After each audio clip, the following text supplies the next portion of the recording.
Bonjour, bienvenue dans la série Science or Not Science. Alors nous allons maintenant voir un peu plus près les étalons fondamentaux définis par le système international. Alors, nous avons parlé de la qualité principale d'un étalon qui doit être la précision. Mais il doit avoir aussi d'autres qualités. En particulier, l'unité qui est définie à partir de l'étalon, et donc l'étalon doit être invariable en fonction du temps, du lieu ou des circonstances pour lesquelles il va être utilisé pour les mesures. S'il variait, évidemment, il perdrait sa qualité d'étalon. Ou, si ce n'est pas possible d'avoir un étalon strictement invariable, les variations doivent être les plus faibles possibles. Elles doivent être bien connues, reproductibles, et on doit pouvoir les corriger en fonction des circonstances, par exemple, en fonction de la pression, de la température ou de toute autre condition qui pourrait faire varier l'étalon.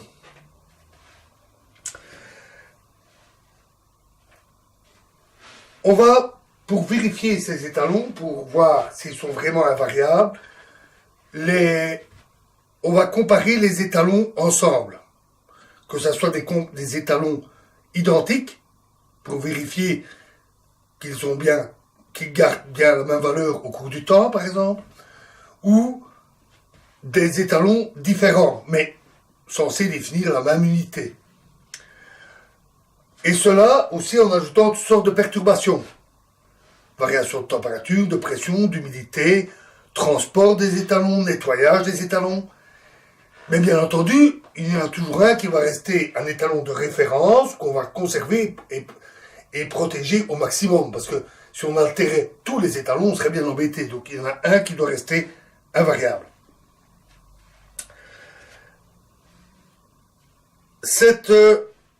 Et pour les comparaisons vont également se faire avec toutes sortes de méthodes différentes.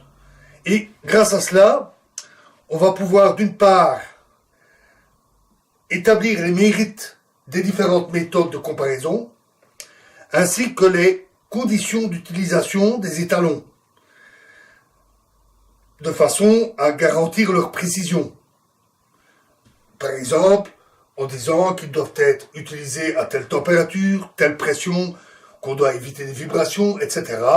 Et, bien entendu, toutes ces comparaisons permettent aussi de donner la précision de l'étalon, qui est très importante, comme nous l'avons vu. À partir de toutes ces considérations, il est également possible de faire des choix d'étalons, en choisissant ceux qui sont les plus précis. Les autres deviennent alors des étalons témoins ou des étalons secondaires ou de transfert, qui peuvent alors être envoyés, par exemple, à des utilisateurs. L'étalon en lui-même peut être un objet unique. Par exemple, le kilo est donné par une masse de 1 kg en platine iridiée conservée au pavillon de Breteuil, près de Paris, au bureau des poids et mesures.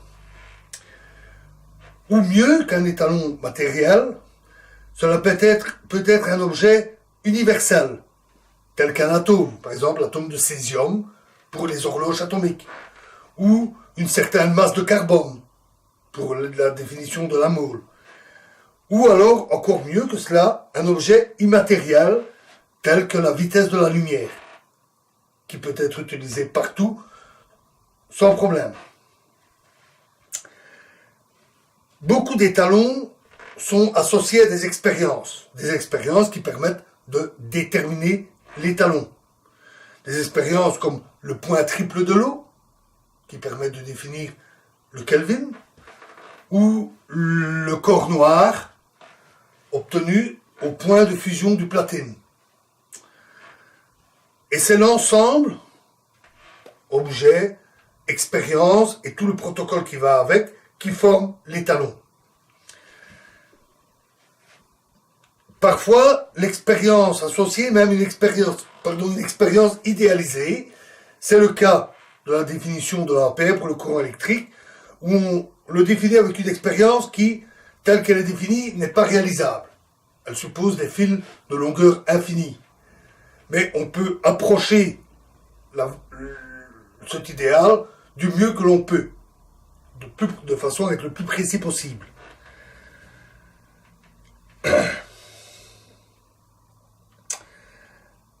Le progrès des sciences et des techniques font que le bureau des poids et mesures et tous leurs labos affiliés, partout dans le monde, que ce soit au niveau national ou international, sont toujours au travail pour faire toutes les opérations dont nous venons de parler. Les comparaisons, les choix, les améliorations. Donc, en permanence. C'est leur travail presque exclusif. Vérifier que les étalons sont stables, qu'ils ne varient pas, qu'ils sont toujours bons, et voir si on peut toujours les améliorer. Et c'est lors de la conférence internationale générale des poids et mesures que on acte par des procès-verbaux les avancées, les résultats, les améliorations et bien sûr les changements éventuels dans le choix des étalons. Lorsque des choix importants sont faits, les gouvernements transforment alors ces changements sous forme de loi. Les gouvernements, très généralement, suivent les recommandations de la conférence générale des poids et mesures. Et cela permet alors de donner une base légale aux étalons et aux unités.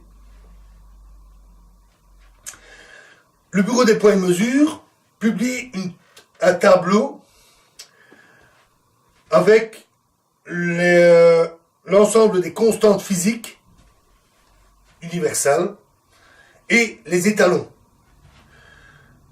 Vous pouvez facilement le consulter en allant sur leur site internet, où vous trouverez ce tableau d'ailleurs un peu partout sur internet, dans des sites scientifiques ou des sites de passionnés.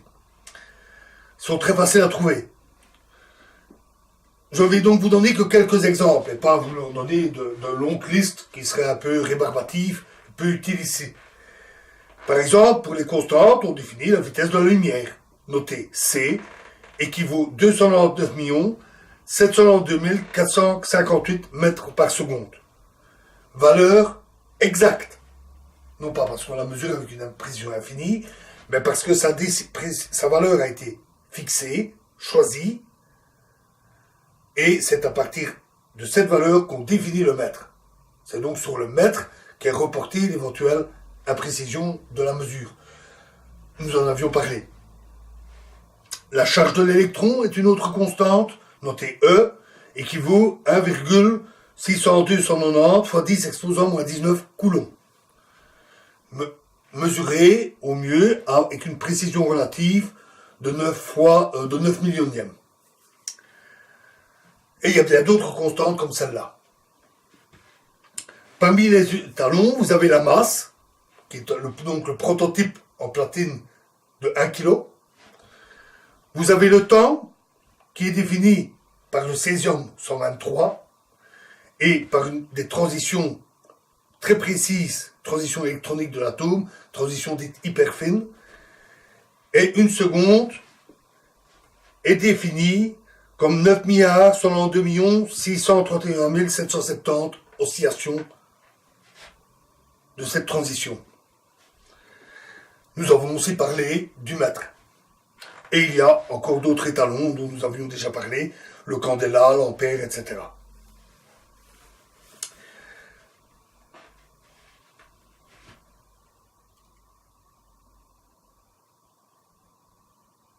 Alors, les étalons, pour être pérennes, c'est-à-dire ne pas devoir constamment les changer, les étalons fondamentaux, ont des définitions strictes et simples et inamovibles, jusqu'à ce qu'on les change, mais les plus simples et les plus strictes possibles. Et en dehors de cette définition stricte, le bureau des poids et mesures régulièrement publie des recommandations dans l'usage des étalons, des recommandations dans les instruments, dans la façon de faire les mesures, dans les conditions d'emploi, pour un étalon matériel, par exemple, pression, température, etc. On établit aussi des étalons auxiliaires, parce que l'étalon fondamental n'est pas toujours facile à utiliser. Par exemple, le poids de 1 kg de platine, c'est pas touche. Il est sous plusieurs cloches de verre emboîtées, dans un environnement avec une atmosphère contrôlée, à température constante, humidité contrôlée, et il n'est pas question d'y toucher comme ça. Et lorsqu'il s'agit des talons basés sur des objets qui sont plus disponibles, comme le césium ou la vitesse de la lumière, c'est pas toujours facile. Le césium, ça veut dire horloge atomique. Tout le monde n'a pas une horloge atomique chez lui. Même les laboratoires n'ont pas toujours une horloge atomique. Les mesures utilisant la vitesse de la lumière sont des mesures de pointe. Vous ne pouvez pas demander à un maçon d'utiliser la vitesse de la lumière pour faire ces mesures pour construire une maison. Donc, on va construire des étalons plus simples, plus faciles d'usage. Et ceux-ci s'obtiennent par copie et sont envoyés et distribués aux utilisateurs par toutes sortes de voies. Et cela va d'étalons parmi les plus précis, pratiquement aussi précis que les étalons fondamentaux, jusqu'aux étalons les plus grossiers. On citera par exemple la latte d'écolier, dont j'ai déjà parlé, qui est à l'origine une copie de l'étalon du mètre obtenu avec la vitesse de la lumière, mais après plusieurs copies et fabrication dans des matériaux qui ne sont pas des matériaux d'une grande stabilité, de bois ou de plastique, ça forme un étalon de mètre ou une latte de 30 cm qui n'est pas très très précise. Mais on n'utilisera pas une latte d'écolier pour faire des mesures au millionième de mètre, donc il n'y a pas de souci. Pour l'usage qu'on en fait, c'est tout à fait suffisant. Parfois, les anciens étalons, utilisés avant qu'on les modifie, ou des étalons qui ont été candidats pour la mesure du temps, pour la définition de la longueur, etc., s'avèrent encore de bons étalons et font une carrière tout à fait honorable comme étalons auxiliaires ou utilisés dans divers endroits dans le monde quand on ne peut pas accéder à des étalons plus précis. Comme j'ai dit, le bureau des points et mesures change régulièrement certains étalons et travaille toujours aux améliorations. Et les progrès scientifiques et techniques sont constants. Des changements sont en cours, actuellement. Plusieurs unités, plusieurs étalons vont changer. Par exemple, la mole et le kilo. La mole qui est définie comme une certaine masse, plutôt le nombre d'atomes dans une masse de carbone, va être choisie en fixant le nombre d'Avogadro, c'est-à-dire le nombre d'atomes dans une mole, et en disant c'est une valeur exacte. Pourquoi fait-on cela? Mais parce que maintenant nous sommes arrivés à des technologies où nous arrivons presque à compter les atomes un à un. Le kilo a un gros inconvénient. C'est une masse en platine. Comme j'ai dit, on ne va pas y toucher comme ça. Donc il y a des copies. Et régulièrement, le bureau des points et mesures nettoie les étalons. Ils prennent des précautions extraordinaires. Avec de fins jets d'éthanol, des peaux de chamois, etc. pour ne pas altérer les étalons. Et malgré ça, mauvaise surprise. On a constaté que l'étalon avait changé. Il s'était altéré. Alors que le platine iridié est considéré comme ultra stable, qu'on prend toutes les précautions possibles, il s'est modifié. Alors les modifications, ça se chiffre en nanogrammes, milliardièmes de grammes, sur des dizaines d'années. Mais n'empêche que c'est là. C'est embêtant. Donc on va changer. On va utiliser l'effet Hall quantique, la balance de Watt, qui est une balance ultra précise, Et la mesure sera basée sur la constante de Planck. Donc on va faire comme pour la lumière et le mètre. On va fixer la constante de Planck et le kilo sera défini à partir d'un processus de mesure, utilisant la constante de Planck. Ainsi, on aura une définition précise, basée sur des lois physiques, considérées au moins jusqu'ici comme immuables, et donc on n'aura plus ce problème à la fois d'accès au poids et de son altération éventuelle. Parce que ces expériences sont très pointues, mais elles peuvent être quand même réalisées par un certain nombre de laboratoires un peu partout dans le monde. D'ailleurs, pour faire ce changement, c'est comme ça qu'ils ont procédé. Ils ont dit à plusieurs laboratoires dans le monde, allez-y, faites les mesures, faites les expériences, déterminez un étalon. Et nous voulons que vous atteigniez telle précision, très stricte. Puis, on rassemble toutes les mesures, tous les résultats, et on les compare. Et si les résultats sont identiques à mieux qu'une petite précision, c'est dans la poche. Et c'est dans la poche. On va adopter ces changements bientôt. Voilà, nous avons fait le tour sur les étalons et sur les mesures. Donc, la prochaine vidéo, nous passerons à tout à fait autre chose.